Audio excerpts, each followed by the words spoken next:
এখানে আপনারা একটা ওআরএস এর প্যাকেট দেখতে পাচ্ছেন। এটা ওআরএস অর্থাৎ হচ্ছে কি ওরাল রিহাইড্রেশন সলিউশন।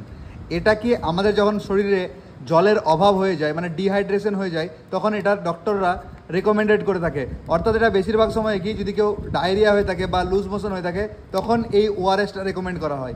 তো এই ওআরএসটা খাওয়ার নিয়ম হচ্ছে কি, এই যে একটা প্যাকেট আছে, এই একটা প্যাকেটে 21.8 গ্রাম থাকে, কোয়ান্টিটি যেটা আছে সেটা কি 21.8 গ্রাম থাকে।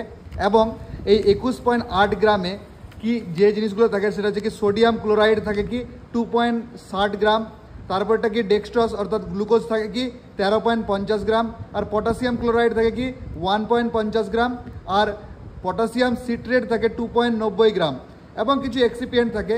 এই যেটা আছে 21.80, মানে অর্থাৎ এই একটা প্যাকেট 1 লিটার জলে ঘুলে খেতে হয়। এই দেখতে পাচ্ছেন, এটা 1 লিটার জলেই গুলতে হয়, কম বা বেশি জলে ঘুরলে চলবে না, ঠিক আছে, তাতে পেশেন্টের ক্ষতি হতে পারে। প্রপার 1 লিটার জলে ঘুলতে হবে। আর এই 1 লিটার জলটাকে 24 ঘন্টার মধ্যে খেতে পারি।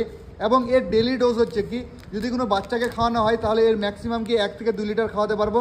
এবং যদি কোনো অ্যাডাল্টকে খাওয়াতে যায়, মানে প্রাপ্তবয়স্কদের, তাহলে কি সারাদিনে 2 থেকে 4 লিটার পর্যন্ত খাওয়া যায়, ঠিক আছে। এই যে 1 লিটার আছে, এটা 1 লিটার জলেই ঘুলবেন, আর এই যে জলটা খুলবেন সেটা কি 24 ঘন্টার মধ্যেই খেয়ে শেষ করতে হবে। Thank you so much.